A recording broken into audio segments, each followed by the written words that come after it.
Ilan po Opo. kayo? Po. Kuya, hindi ba delikado na sa loob kayo nagluluto? Hindi naman dahil yung cooling lang yan, tapos konting kahoy. Okay na yan, basta makakapagluto. Dinaanan na ng tubig, gano'n. Nasira po ng bagyo. Nasira ng bagyo. Binaha po. Binaha. Nung ondoy. Kuya, anong plano nyo?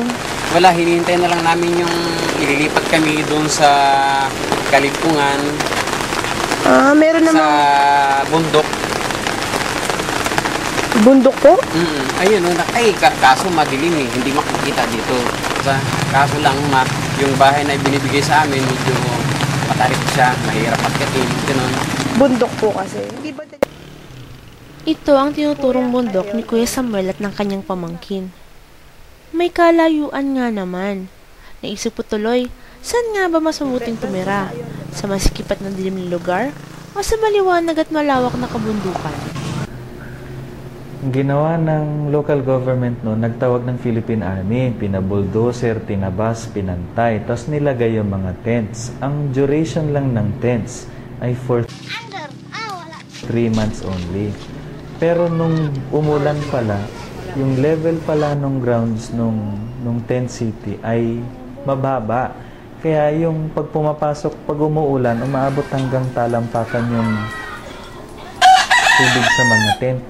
Kaya yun, kahit yung mga kama nila, pinapatong-patong lang nila, pero nag-umpisang katihin yung mga bata doon kasi may sulfur yung ulan. Kaya yun, nauso talaga yung galis. At saka ang bilis kumalat ng galis, ang bilis kumalat ng ubo. Hanggang ngayon, ang death toll namin, lahat cause lang ng tuberculosis, tsaka ng gutom. Hello, magandang umaga po. Isa sa mga residente ng Tent City ay si Ate Letty. Meron siyang 4 na anak at bunsong mag-iisang taon pa lamang. Halos katulad ng bilang ng paninirahan nila dito. Ano na kayo nakatira dito? 1 year na dito sa akin. 1 year po. Ano pong nangyari? Ba't po kayo dito nakatira? Kasi yung nabaha kami sa Karain, yung nagdumaan yung undoy, yung tubig. 1 taon na po.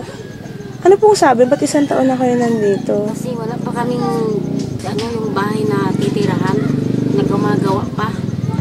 Saan po yun dapat? Diyan sa bundok.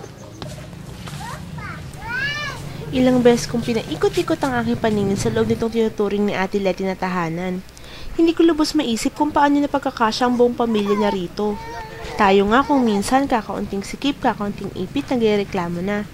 Paano pa kaya kung titira ka dito sa napakaliit na lugar na walang kuryente, walang kama, at makikipagsiksikan ka pa sa 5 tao sa loob ng halos 1 taon? Ay, ilan yung Kami yung asawa ko, tapos yung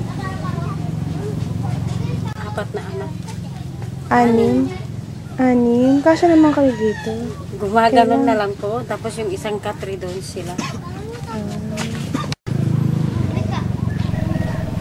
Sa loob-loob ko, sana makalipat na ng ibang tirahan si Ate Letty. Nakakalungkot isipin kung ito ang kakagis ng tahanan ng kanyang bunsong anak. October yata. Pero lahat nabibigyan. Lahat daw. Lahat.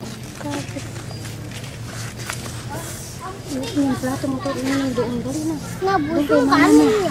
Dali, isang. Hello. Pero sa lahat ng aking nakilala at nakita sa Botolan, mas naging magiliw ako sa mga bata ng E-Cube.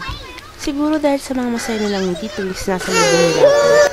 Dito sa E-Cube, naagaw ang aking atensyon ng magkapatid na si Mary at si Jean. Sa una, hindi mo mapapansin na kambal sila. Magkaiba halos ang kanilang mukha at lalo na ang kanilang ugali. Ngunit pareho lamang sila ng pangarap para sa kanilang pamilya.